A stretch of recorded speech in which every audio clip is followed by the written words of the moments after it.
the voice of the National Unity Government of Myanmar, broadcasting for the Spring Revolution. Radio NUG is transmitting from shortwave 16 meter, 17.710 megahertz daily at 8 a.m., 25 meter, 12 megahertz at 8 p.m. Myanmar Standard Time.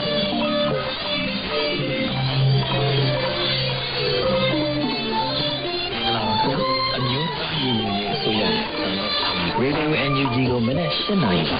မိုင်းဒိုမီတာ16မီတာ17.87 ညတော့မိုင်းဒို25ဆယ်ရက်ဖန်ယူနားဆင်နိုင်ပါပြီ။မင်္ဂလာကျေးဇူးကြပါစေ။အစားရေဒီယို NUG ရိုက်စံဖို့ရင်းပါ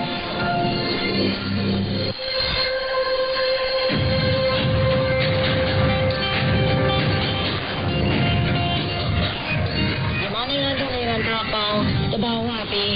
အာနာရှင်ဘေးဝကနေကျင်းဝေးပြီးကိုစိတ်နှပါကျမ်းမာလုံးချုပ်ကြပါစေလို့ရေဒီယို NUG ဖွဲ့သားများကစုတောင်းမှတာပေါ်တာလည်းရပါတယ်။အခုချိန်ကစပြီးနေ့စဉ်သတင်းများကိုနေဦးမောင်နဲ့နေဦးမွန်တို့ကတင်ဆက်ပေးသွားမှာဖြစ်ပါတယ်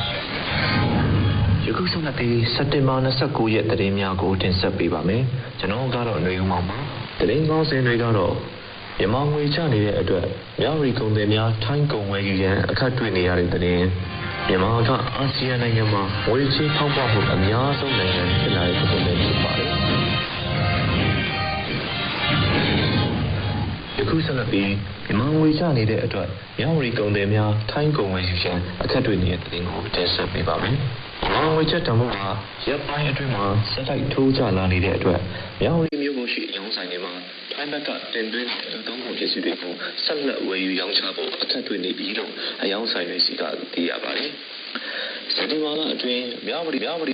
န်မာငွေလဲဈေးကွက်မှာမြန်မာချက်ငွေတန်ဖိုးကမကြုံဘူးတဲ့ငွေစည်းပြောင်းလဲမှုတွေနဲ့ကြုံနေရတယ်လို့မြောက်ရီမျိုးမှာရှိတဲ့ထိုင်းမြန်မာငွေလဲဝန်ဆောင်မှုလုပ်ငန်းရှင်တဦးကပြောပါတယ်။ပြီးခဲ့တဲ့စက်တင်ဘာလ29ရက်နေ့အထိထိုင်းဘတ်ငွေ1630ကိုမြန်မာငွေ3800ကနေစက်တင်ဘာလ28ရက်နေ့မှာထိုင်းဘတ်ငွေ1480ကိုမြန်မာကျပ်ငွေ3000ထိဖြစ်လာတယ်။ဒီလိုငွေစည်းချတာတခါမှမကြုံဘူးလို့ငွေလဲဝန်ဆောင်မှုကိုနှစ်ပေါင်း30လောက်လုပ်ကိုင်လာတဲ့လုပ်ငန်းရှင်ကပြောပြပါတယ်။မြန်မာကျပ်ငွေတန်ဖိုးအကျကျန်းနေတဲ့အတွက်ထိုင်းကုန်ပစ္စည်းအရောင်းဆိုင်တော်တော်များများမှာထိုင်းဘတ်ချမ်းကကုန်ပစ္စည်းဝယ်ယူမှုကိုရပ်တန့်ပြီးလက်ရှိဆိုင်တွဲရှိကုန်ပစ္စည်းများကိုသာထုတ်ရောင်းပေးနေရတယ်လို့သိရပါတယ်။